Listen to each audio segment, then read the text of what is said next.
Assalamualaikum warahmatullahi wabarakatuh. Alhamdulillahirabbil alamin wa bihi nasta'in ala umuri dunya waddin wassalatu wassalamu ala asyrafil anbiya'i wal mursalin wa ala alihi wa sahbihi ajma'in amma ba'du. Rabbi shrah li sadri wa yassir li amri wahlul 'uqdatam min lisani yafqahu qawli.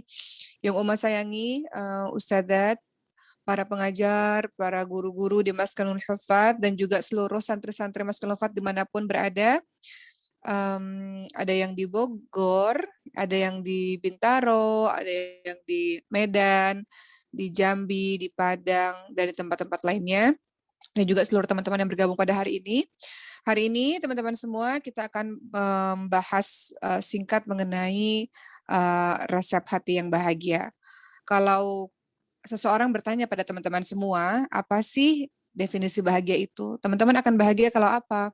Ada yang mengatakan saya bahagia kalau saya punya uang banyak, saya bahagia kalau saya bisa keliling luar negeri, saya bahagia kalau saya punya keluarga yang harmonis, atau saya bahagia kalau bisa memberi. Ya, jadi banyak sekali yang bisa membuat kita bahagia.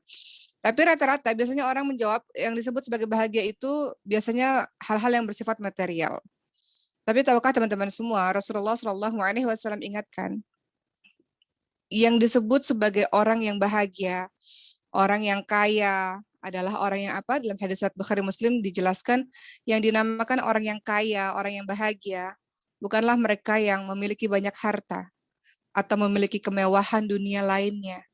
Namun yang dinamakan orang-orang yang kaya dan bahagia adalah mereka yang punya hati yang selalu merasa cukup. Itu yang disebut sebagai orang yang bahagia. Teman-teman punya Instagram, teman-teman lihat di Instagram orang yang punya mobil mewah, rumah mewah, dan segala hal-hal kemewahan lainnya. Apakah teman-teman yakin teman-teman bisa menjamin kalau mereka bahagia? Hal-hal yang teman-teman lihat di dalam sosial media dan terlihat bahagia, sebenarnya tidak demikian sahabat-sahabat sekalian. Setiap orang, ternyata sekaya apapun dia, tetap dia pernah merasa sedih dalam hidupnya, atau bahkan dia nggak merasa bahagia. Jadi betullah apa kata Rasul, bahwa yang bisa membuat kita bahagia, membuat kita kaya, itu bukan urusan duniawi, bukan urusan hal-hal yang kemewahan dunia, tapi letaknya adalah hati yang merasa cukup. Dan teman-teman semua, tahukah teman-teman semua, orang-orang yang memiliki hati yang selalu merasa cukup akan apapun. Sebelum Uma bahas yang lain-lain, Uma ingin membahas ada seseorang yang pernah Uma temui, orang yang kaya raya, dan beliau menghabiskan hartanya banyak untuk rumah Quran. Salah satunya beliau membuka cabang Maskanul Hufat. Kemudian Uma tanya pada beliau, beliau katakan, saya merasa cukup, Mbak Oki, kata beliau begitu. Allah berikan saya berlimpah ruah, sementara kebutuhan saya itu nggak sebanyak itu. Jadi saya merasa cukup. Maka ketika saya merasa cukup, hati saya bahagia, dan akhirnya segala hal-hal yang berlimpah yang Allah berikan kepada saya berikan kepada orang lain, dan itu membuat saya lebih bahagia. Jadi beliau katakan bahwa hati yang cukup, hati yang merasa senantiasa tenang, hati yang senantiasa merasa bersyukur, itu membuat dia bahagia. Begitulah teman-teman semua, dan tahukah ternyata kebahagiaan untuk orang-orang yang beriman adalah ketika mereka juga melakukan amal-amal salih. Pernahkah teman-teman merasa ketika teman-teman melakukan amal salih, teman-teman merasa bahagia pada hari itu? Teman-teman memberi orang lain sedekah, teman-teman selesai baca Quran, teman-teman selesai qiyamul lailnya, kemudian kita rasa kita bahagia. Atau ketika di malam hari teman-teman qiyamul lail menangis kepada Allah Subhanahu wa taala, di pagi hari teman-teman rasa bahagia. Sebaliknya, kalau teman-teman nggak bangun sholat malam, teman-teman ketiduran, pagi harinya teman-teman bangun rasanya nggak enak hatinya. Itu adalah kebahagiaan dari orang-orang yang beriman. Teman-teman perhatikan surah An-Nahl ayat ke-97, Allah Subhanahu wa taala berfirman yang artinya barang siapa yang mengerjakan amal salih, baik laki-laki maupun perempuan dalam keadaan beriman, maka sesungguhnya Allah akan berikan kepadanya kehidupan yang baik. Jadi ternyata syarat kita bahagia, selain yang pertama tadi adalah hati yang selalu merasa cukup, selalu merasa bersyukur kepada Allah akan semua keadaan. Kedua adalah ketika kita selesai mengerjakan amal saleh. Teman-teman kalau sudah mengerjakan amal saleh, maka ada rasa kebahagiaan yang mungkin teman-teman sendiri nggak tahu datang dari mana. Betul nggak? Teman-teman melakukan perbuatan yang buruk, perbuatan dosa, teman-teman pun akan merasa gelisah. Itu kalau hati orang beriman. Dia masih hidup hatinya. Sedangkan hati orang-orang yang sudah banyak dosa dia mati. Karena terlalu banyak dosa yang dia kerjakan maka dia mati. Tapi hati orang yang beriman ketika dia berbuat ketaatan, kebaikan, maka semakin bergembiralah hatinya. Kemudian teman-teman sekalian, teman-teman perhatikan lagi ayat berikutnya dilanjutkan, dan sesungguhnya kami akan beri balasan kepada mereka dengan pahala yang lebih baik dari apa yang telah mereka kerjakan. Jadi orang-orang yang beramal salih tidak hanya di dunia Allah kasih hatinya bahagia, tapi juga di akhirat Allah berikan pahala yang luar biasa besar. Uma ingin bercerita tentang satu sosok ulama besar sebelum kita akan bahas beberapa poin yang membuat kita bahagia. Teman-teman mendengar nama Syekh Ibnu Taimiyah, ya. Beliau memiliki murid namanya Ibnul Qayyim rahimahullah, dan Ibnul Qayyim rahimahullah ini pernah bercerita mengenai keadaan sang guru. Beliau mengatakan Ibnu Taimiyah pernah dalam keadaan yang sangat susah. Syekh Ibnu Taimiyah pernah mengalami keadaan yang sangat susah di dalam penjara. Namun walaupun jasadnya berada dalam penjara, tapi ternyata beliau berbahagia hatinya. Ibnu Qayyim rahimahullah mengatakan, Allah Subhanahu wa taala tahu bahwa aku, kata beliau ya, kata Ibnu Qayyim rahimahullah, Allah Subhanahu wa taala pasti tahu bahwa aku tidak pernah melihat seorang pun yang lebih bahagia hidupnya daripada Syekh Ibnu Taimiyah, katanya. Padahal kondisi kehidupan Syekh Ibnu Taimiyah ini sangat susah. Berada dalam penjara, jauh dari kemewahan, jauh dari kesenangan duniawi, kehidupannya sangat memperhatikan, ditambah lagi berbagai macam siksaan, penderitaan yang beliau alami, di dalam penjara, ancaman, dan sebagainya. Terlihat di mata dunia beliau hidup yang sangat susah. Namun aku dapati, kata Ibnu Qayyim, aku dapati bahwa beliau, guruku itu, Syekh Taimiyah itu, beliau adalah orang yang paling bahagia hidupnya. Beliau paling lapang dadanya, paling tegar hatinya, paling tenang jiwanya. Terpancar di wajah beliau adalah sinar kenikmatan. Beliau hidup dengan rasa syukur yang luar biasa, sabar yang luar biasa. Jika beliau ditimpa perasaan gundah gulana, dan kami para murid-muridnya berprasangka buruk terhadap kesempitan hidup beliau, maka yang kami saksikan justru wajah beliau adalah wajah yang sangat sabar, wajah yang sangat tegar, wajah yang sangat percaya. Sebaliknya, kami yang di luar ini, ketika kami mendapati masalah kehidupan, maka kami justru datang kepadanya. Kami justru menginginkan nasihatnya. Maka dengan memandang wajah beliau saja, mendengarkan wajah beliau saja, serta merta hilang semua kegundahan kami, berganti dengan perasaan lapang, tegar, yakin, dan tenang. Begitulah sahabat-sahabat sekalian, terkadang kita melihat orang-orang yang di dalam kacamata dunia dia sengsara, tapi sesungguhnya dia tidak sengsara. Hatinya tegar, hatinya tenang, hatinya sabar, dia dekat kepada Allah SWT, dia mendapatkan kebahagiaan. Justru kita terkadang kita melakukan apapun urusan duniawi kita nggak merasa bahagia. Di mana itu? Kenapa itu bisa terjadi? Karena mungkin hati yang tidak merasa cukup, hati yang tidak lapang, dan kemudian kurang dalam beramal soleh. Sahabat-sahabat sekalian, itu salah satu kisah dari salah seorang ulama yang menggambarkan bahwa dari kacamata dunia beliau tidak bahagia, tapi dalam hatinya beliau merasa bahagia karena merasa kedekatan kepada Allah Subhanahu wa taala. Maka ada beberapa hal yang bisa membuat kita juga bahagia dalam kehidupan kita yang sekarang. Teman-teman merasa sedih kenapa? Padahal kita tahu setiap orang diuji oleh Allah dalam berbagai macam hal, tiada henti. Makanya dalam surah Al-Baqarah 155 yang sering Uma ulang ya. Kalau tidak salah teman-teman lihat 153 sampai 155, teman-teman lihat lagi. A'udzubillahi minasyaitonir rajim wa lanabluwannakum bisyai'in minal khaufi wal ju'i wan naqsi minal amwali wal anfusi wath thamarat wa basyyiris sabirin. Allah akan menguji kita teman-teman sekalian, tiada henti. Allah menguji kita dengan wa lanabluwannakum bisyai'in minal khauf, dengan ketakutan. Teman-teman dalam kehidupan kan nggak selamanya teman-teman bahagia. Kemarin Ria Ricis adik Uma baru khitbah ya. Bahagia luar biasa. Tapi Uma selalu mengingatkan, hari ini bahagia, besok ada menangisnya. Hari ini senang, besok ada sedihnya. Begitulah siklus kehidupan. Jadi teman-teman kita semua harus siap. Bahagia kita siap, dan jangan terlalu euforia. Sedih juga kita harus siap, dan jangan terlalu terpuruk. Karena begitulah Allah menggilirkan kehidupan. Harus siap dalam segala keadaan. Berusaha stabil dalam setiap keadaan. Dan tenang saja, kita akan baik-baik saja selama kita bersama dengan Allah. La tahzan innallaha ma'ana. Jangan sedih, Allah selalu sama kita. Jadi kita bisa katakan nggak apa-apa, saya baik-baik aja. Apapun yang terjadi Allah sama kita. Allah akan uji, kata Allah dalam surah Al-Baqarah 155. Teman-teman lihat lagi dalam Al-Quran. Allah uji kita dengan ketakutan, dengan kelaparan, dengan kekurangan harta, kekurangan jiwa, dan kekurangan buah-buahan. Wabasyirus sabirin, beritakan kabar gembira untuk orang-orang yang sabar. Jadi teman-teman semua, setiap apapun yang terjadi dalam kehidupan, maka kita harus paham memang begitulah kehidupan. Memang begitulah yang seharusnya terjadi dalam kehidupan kita. Tidak selamanya kita bahagia. Kita siap untuk bahagia, maka kita siap juga untuk sedih. Dan jangan terlalu lama sedih-sedih, karena besok kita akan bahagia lagi. Apa resep bahagia teman-teman sekalian? Pertama adalah teman-teman beriman dan beramal soleh yang tadi Uma bilang ya. Resep untuk bahagia adalah pertama kita beriman dan kita beramal soleh. Dalilnya adalah dalam surah An-Nahl ayat 97 yang Uma sebutkan tadi.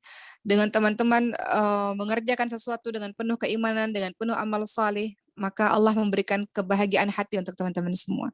Teman-teman yang sedang menghafalkan Al-Quran, sesusah apapun kehidupan teman-teman, ada rasa bahagia di situ. Allah berikan ketenangan di situ.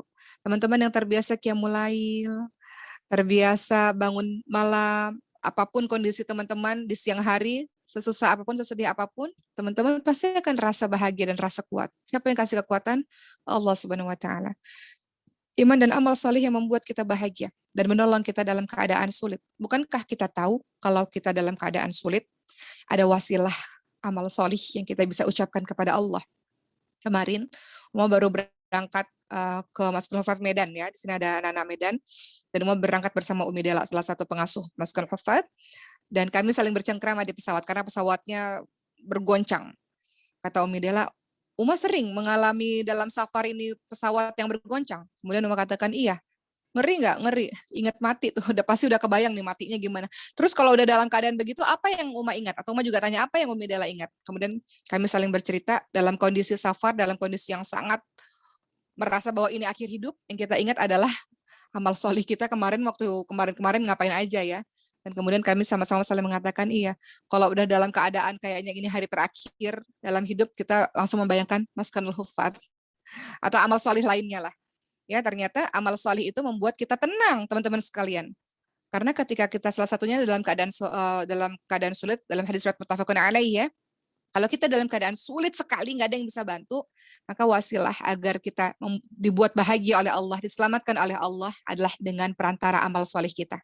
Jadi kita bisa ucapkan pada Allah amal solih kita yang ikhlas, yang lillah karena Allah. Dan dengan amal solih itu Allah bisa dengarkan doa kita, Allah bisa menyelamatkan kita, Allah bisa membahagiakan kita, Allah bisa membuat kita terhindar dari kesedihan. Amal solih. In asantum li anfusikum. Semua kebaikan yang kau lakukan ya untuk dirimu sendiri. Begitu teman-teman sekalian. Medela juga mengatakan waktu itu pernah berlibur bersama dengan santri-santri lainnya, naik kapal dan ombaknya luar biasa kencangnya sehingga sudah berpikir mungkin tenggelam di sini. Lagi-lagi yang teringat adalah amal soleh. Itu yang membuat tenang, itu yang membuat bahagia, itu yang membuat terhindar dari berbagai macam kesulitan. Jadi kalau teman-teman merasa sedih, susah, galau hatinya, berhari-hari, berlarut-larut, coba teman-teman bangkit dan teman-teman obati diri teman-teman dengan amal soleh. Dengan begitu teman-teman akan diberikan oleh Allah kebahagiaan, insya Allah. Berikutnya yang kedua, apa sih yang membuat kita bahagia selain kita fastabiqul khairat, berlomba-lomba dalam kebaikan? Apa yang buat kita bahagia teman-teman sekalian adalah menuntut ilmu yang bermanfaat. Menuntut ilmu itu membuat kita bahagia. Menyibukkan diri dengan mempelajari ilmu yang bermanfaat, ya. Kemudian teman-teman akan teralihkan perhatiannya dari yang mungkin sedih-sedih, yang mungkin berpikiran yang tidak-tidak, teman-teman akan teralih pikirannya dan teman-teman akan bahagia dengan itu. Salah satu contoh ada seorang santri yang masuk ke Masjidil Hufad broken home, ya, ayah ibunya sudah meninggal, ayahnya menikah lagi, meninggalkan mereka anak-anaknya. Sedih, terpuruk, merasa tidak disayangi, merasa tidak diperlukan lagi oleh sang ayah, tidak dipedulikan lagi. Apa yang beliau lakukan? Untuk menghapus kesedihannya, beliau masuk ke Masjidil Hufad, beliau belajar sungguh-sungguh, belajar Al-Quran. Masya Allah. Atau ada kisah-kisah lain, banyak sekali, kisah-kisah lain banyak. Ada yang mu'alaf, ya, yang di Masjidil Hufad juga ada yang mu'alaf, kemudian mendapatkan KDRT dari rumahnya, kemudian sedih yang berkepanjangan, akhirnya mengobatinya adalah dengan menuntut ilmu yang bermanfaat. Ketika teman-teman belajar, teman-teman akan teralihkan pikirannya, hatinya, dari sesuatu yang menggoncangkan hati teman-teman kemarin. Ketika ayah Uma meninggal, sedih, iya. Apa yang Uma lakukan adalah menuntut ilmu yang bermanfaat. Setiap hari belajar, sehingga perhatiannya, pikirannya teralih. Kadang kalau kita tidak punya kegiatan, maka itu membahayakan diri kita, sahabat-sahabat sekalian. Maka kita harus buat diri kita sibuk. Sibukkan diri kita dengan kebaikan, sehingga kita tidak punya waktu lagi untuk mengerjakan, memikirkan hal-hal yang buruk atau hal-hal yang membuat kita sedih. Ya, menuntut ilmu, sahabat-sahabat sekalian, itu juga bermanfaat, akan menyejukkan jiwa kita dan akan membuat diri kita terus-menerus semangat. Ya, apa kata Rasulullah Shallallahu Alaihi Wasallam dalam hadis riwayat Muslim?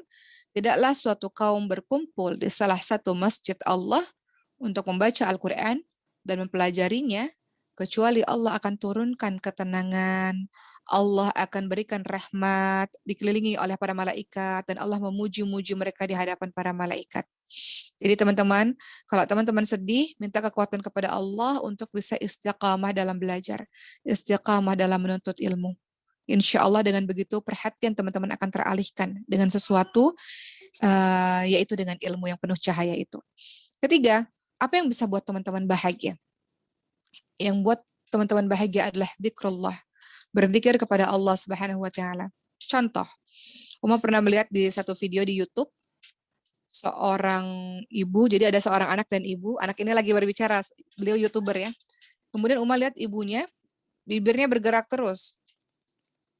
Kemudian anak itu mengatakan, maaf ya guys, ibu saya itu memang begitu. Jadi hari-harinya, setiap hari memang zikrullah. Tiada detik tanpa zikrullah, begitu katanya. Ya, jadi zikir itu ternyata membuat hati menjadi bahagia, hati menjadi lapang, hati menjadi tenang. Maka apapun yang terjadi dalam kondisi apapun, zikrullah. Diamnya orang yang beriman itu bukan bengong, apalagi mikir yang tidak-tidak, tapi dia zikrullah. Man kana yu'minu billahi wal yawmil akhir falyakul khairan aw liyasmut. Barang siapa yang beriman kepada Allah dan hari akhir, hendaklah dia berkata-kata yang baik atau dia diam. Dan diamnya orang-orang beriman adalah zikrullah. Teman-teman bisa mengatakan subhanallah, alhamdulillah, wa la ilaha illallah, Allahu akbar, atau istighfar sebanyak-banyaknya. Dan istighfar itu Masya Allah, teman-teman lihat dalam surah Nuh ayat ke-10 sampai ke-12. Ketika kemarau berkepanjangan, ketika teman-teman tidak mendapatkan harta, atau teman-teman ingin mendapatkan lebih banyak rezeki, teman-teman ingin mendapatkan keturunan, maka obatnya adalah beristighfar kepada Allah Subhanahu wa taala. Beristighfar dan Allah akan menyelesaikan urusan kita. Jadi zikir teman-teman sekalian, berzikrullah termasuk baca Quran itu adalah zikir terbaik. Jadi kalau teman-teman yang hari-harinya baca Quran, maka Masya Allah teman-teman telah berzikir, telah mengingat Allah. Dengan begitu insya Allah manusiawi sedih-sedih iya, tapi Allah akan liputi kesedihan itu dengan ketenangan. Jadi kalau sedih, jangan nangis berkepanjangan di dalam kamar mandi, teman-teman sekalian, banyak setannya. Apa yang dilakukan kalau teman-teman sedih, berwudu, kemudian teman-teman ambil sejadah, teman-teman sholat. Wasta'inu bis-sabri was-shalah.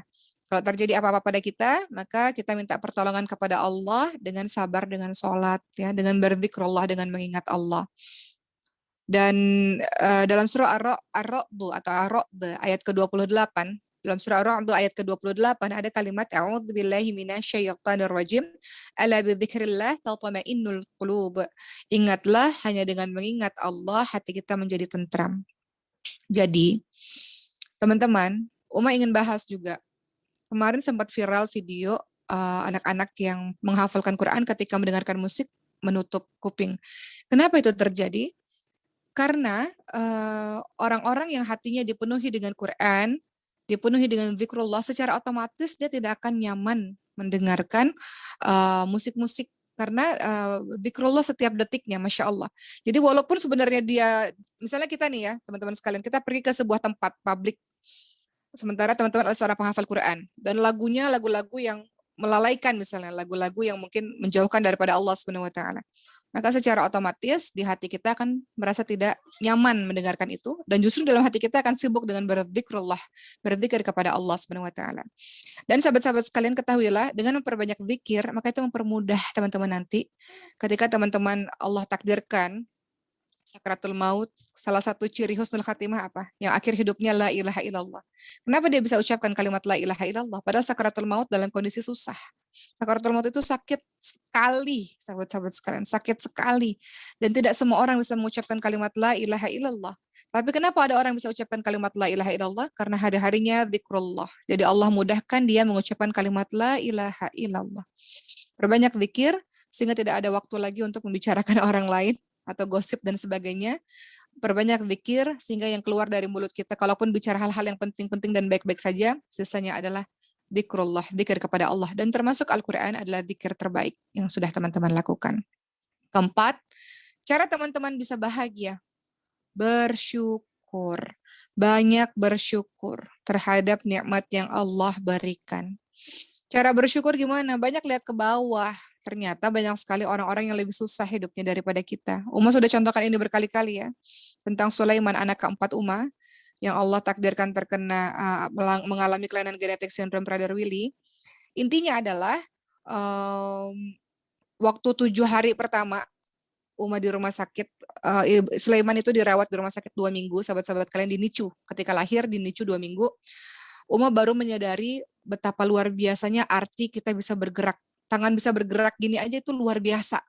Karena pada saat itu di awal-awal kelahirannya Sulaiman, Uma lihatnya jarang bergerak, hampir jarang bergerak dan hampir tidak terdengar menangisnya.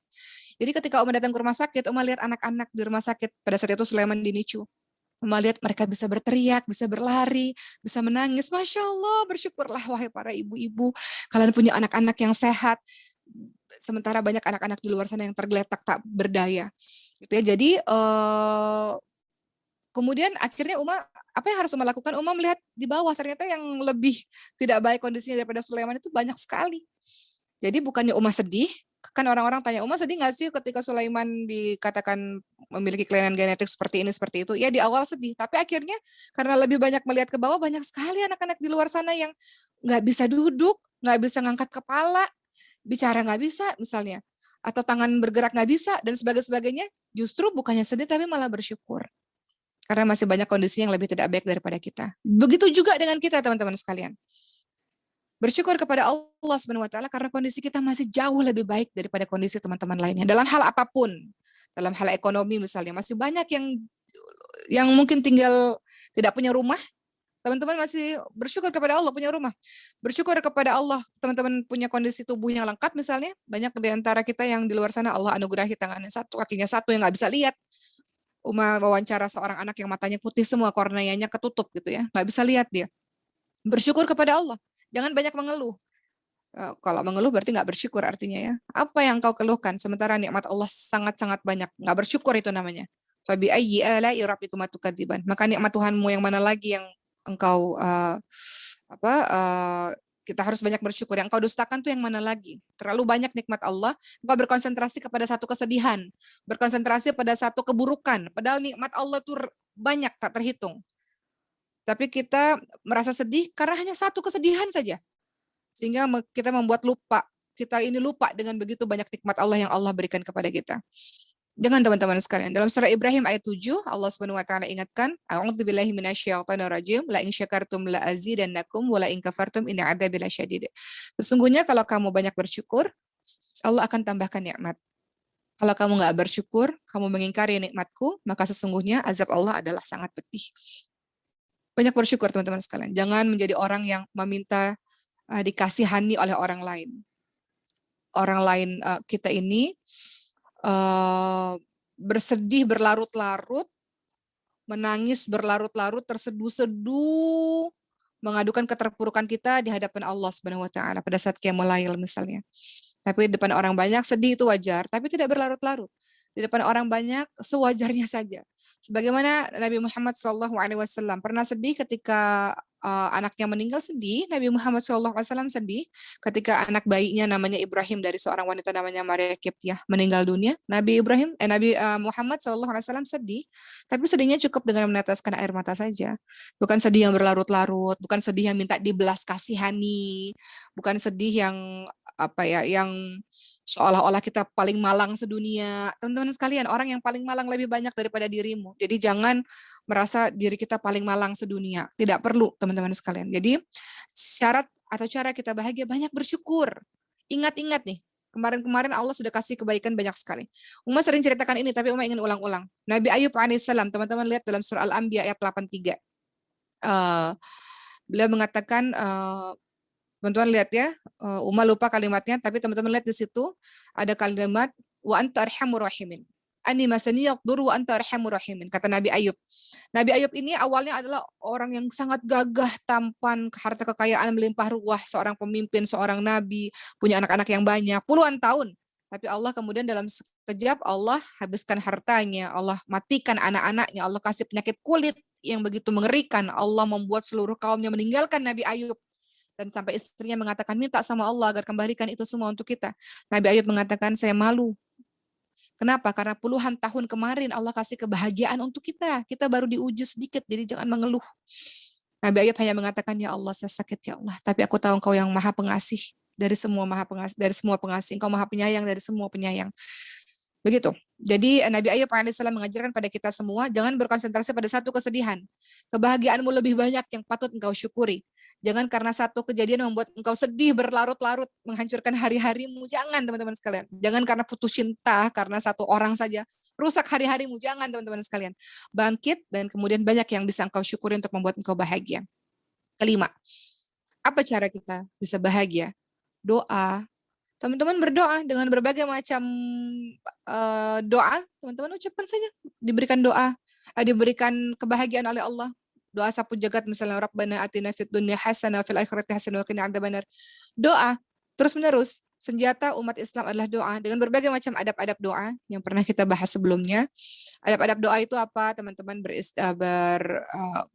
salah satunya adalah teman-teman meminta ampun dulu kepada Allah. Adab berdoa adalah teman-teman memuji-muji Allah, teman-teman selawat dulu kepada Rasulullah SAW, teman-teman minta kepada Allah dengan hati yang khusyuk, dengan hati yang betul-betul merasa perlu dengan doa tersebut. Teman-teman memastikan bahwa di diri teman-teman semuanya adalah halal, tidak tercampur yang haram, karena haram membuat kita doanya tidak terdengar oleh Allah. Teman-teman perhatikan waktu-waktu mustajab berdoa, misalnya ketika hujan, setelah mengerjakan amal soleh, setelah azan sebelum iqamat, dan sebagainya. Jadi teman-teman berdoa agar Allah Subhanahu wa taala memberikan teman-teman semua kebahagiaan dunia akhirat, kebahagiaan apapun ya. Termasuk doa bahagia kalau teman-teman mau keluarganya sakinah mawaddah warahmah, teman-teman doa tuh dalam surah Al-Furqan 74.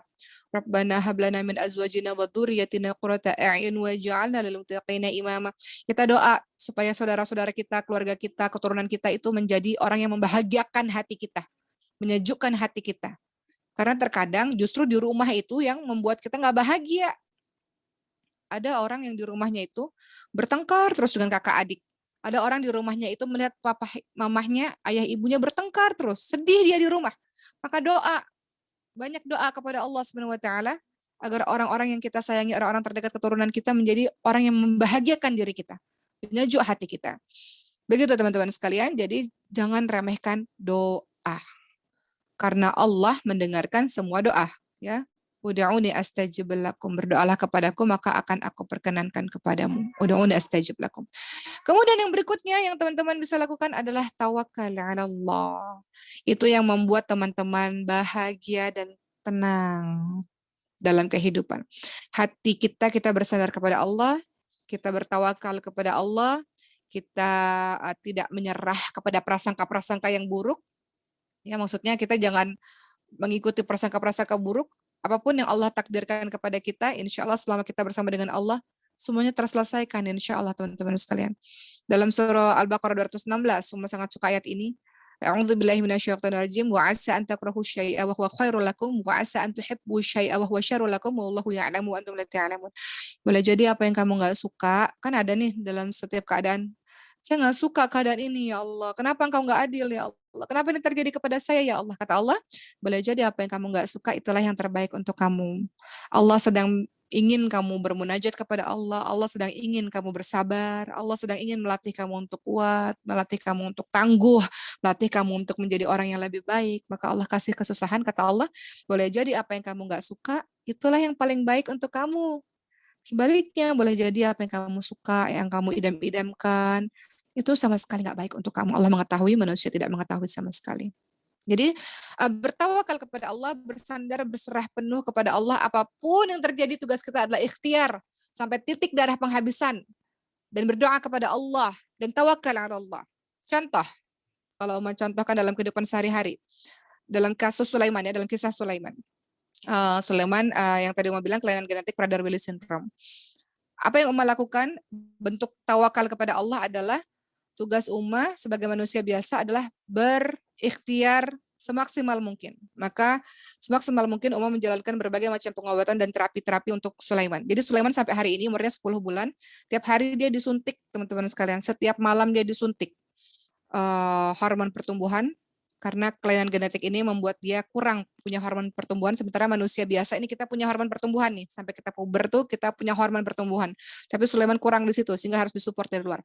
Jadi tiap malam disuntik, kemudian Sulaiman setiap malam dia harus pakai alat bantu nafasnya supaya nafasnya baik, karena kelainan genetik ini membuat salah satu otot-ototnya itu harus otot-ototnya lemah sehingga harus dilatih, dan ketika otot lemah itu membuat bernafasnya juga perlu dibantu untuk beberapa waktu. Jadi dia pakai alat bantu nafas setiap malam. Kemudian Sulaiman harus menjalankan terapi-terapi. Dia ada terapi fisioterapi, atau kalau mungkin orang dewasa kayak olahraga ya. Dan setiap kali fisioterapi nangis dianya. Kemudian terapi wicara dan sebagainya lah. Itu namanya ikhtiar manusia. Dan doa kepada Allah Subhanahu wa taala. Tiap malam sebagai seorang ibu ya Umar berdoa tiap malam kepada Allah, ya Allah, saya ingin anak ini ya Allah untuk dijadikan sebagai orang yang mengabdi pada agamamu, ya Allah, sehatkan dia ya Allah. Kemudian tawakal Allah, bersandar kepada Allah, berserah kepada Allah. Kata sebagian orang di luar sana, kayaknya susah begini begitu.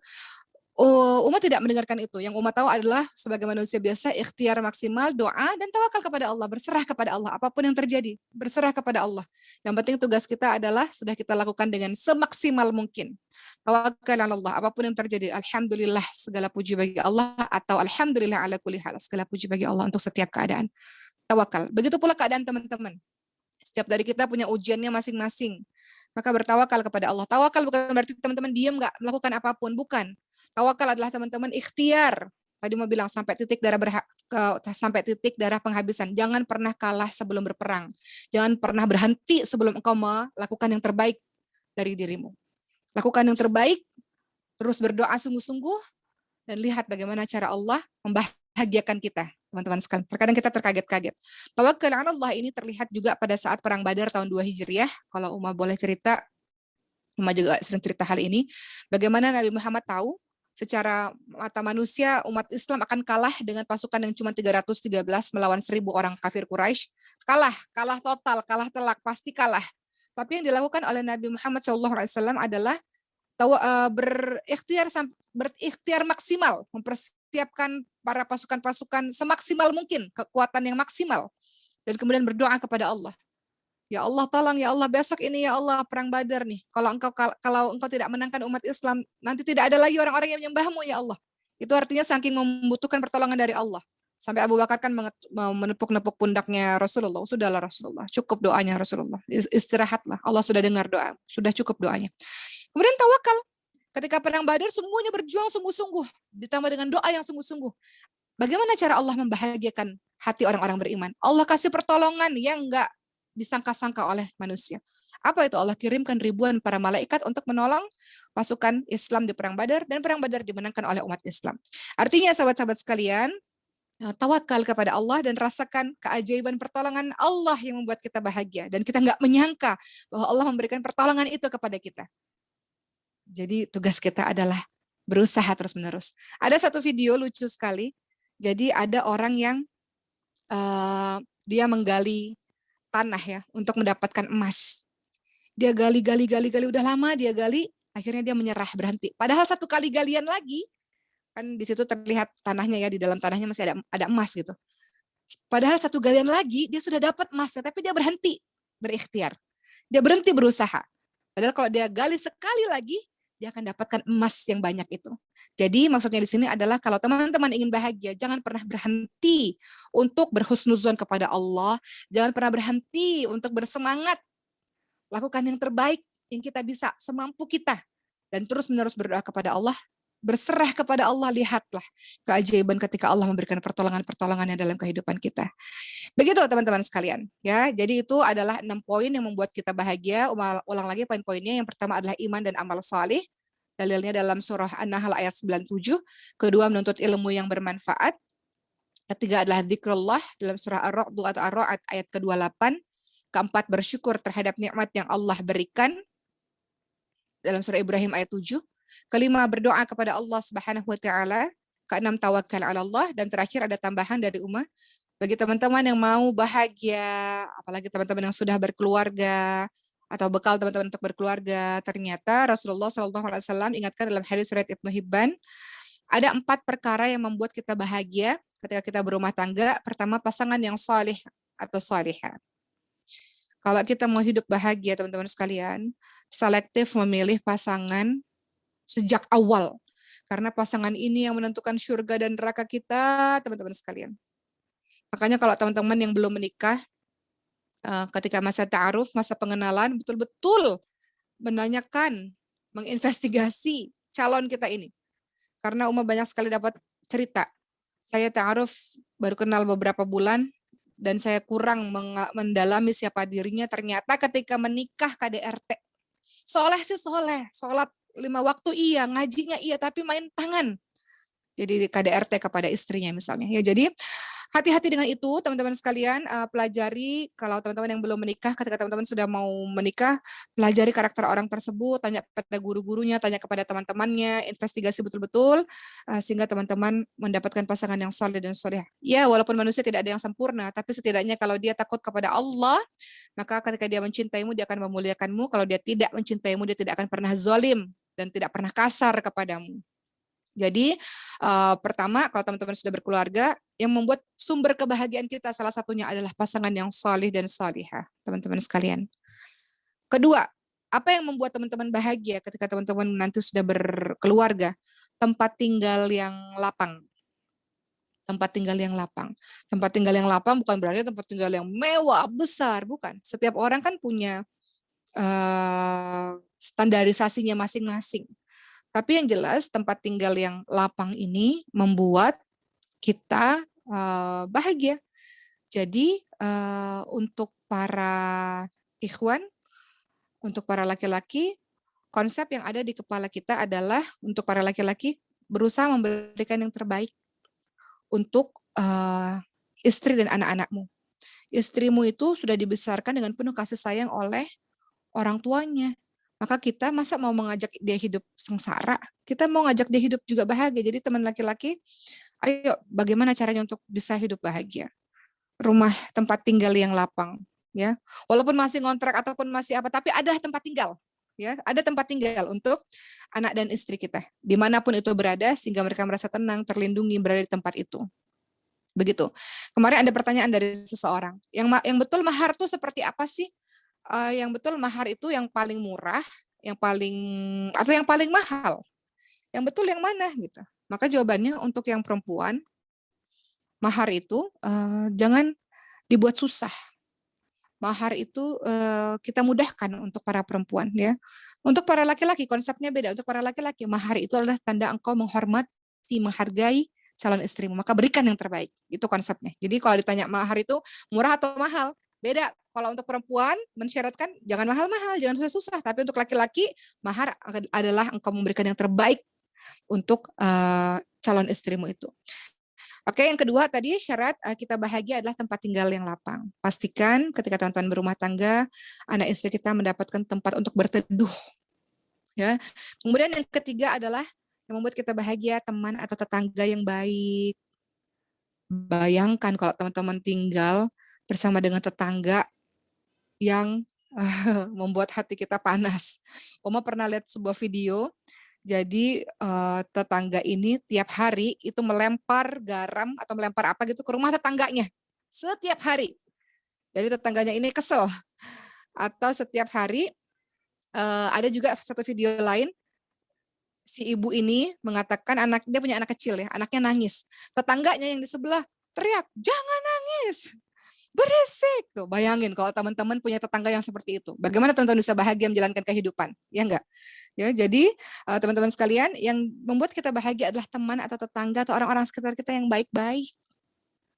Itu yang membuat kita bahagia. Tetangga yang baik, itu yang membuat kita bahagia, sahabat-sahabat sekalian. Sekiranya tetangga kita seperti itu, bagaimana kita bisa menjalankan kehidupan dengan baik? Maka pilih tetangga kita yang baik-baik. Atau betul-betul buruk lingkungan tetangga, pindahlah. Cobalah kehidupan yang baru yang mudah-mudahan membuat hidup kita lebih tenang. Dan yang keempat, ternyata mau tidak mau, ternyata salah satu yang membuat kehidupan kita bahagia ketika teman-teman sudah berkeluarga adalah kendaraan yang nyaman, kendaraan yang baik untuk keluarga kita. Jadi berdoa kepada Allah agar Allah berikan rezeki, insya Allah wajada teman-teman yang bersungguh-sungguh, pejuang nafkah dan sebagainya. Insya Allah Allah berikan kemudahan ya. Teman-teman yang mau berniat menikah, teman-teman yang berkomitmen untuk laki-laki menjadi orang yang penuh dengan tanggung jawab, insya Allah Allah mudahkan itu.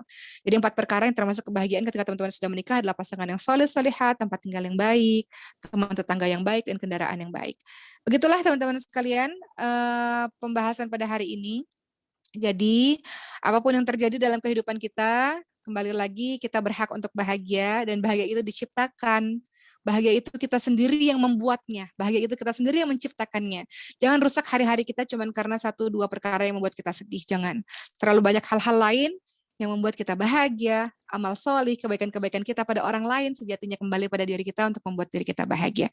Banyak tersenyum, dengan tersenyum maka otomatis membuat kita membahagiakan diri sendiri dan membahagiakan orang lain yang melihat kita, insya Allah. Mungkin sekian dari Uma, kita akan masuk pada sesi tanya jawab. 3 pertanyaan yang akan Uma jawab pada hari ini adalah,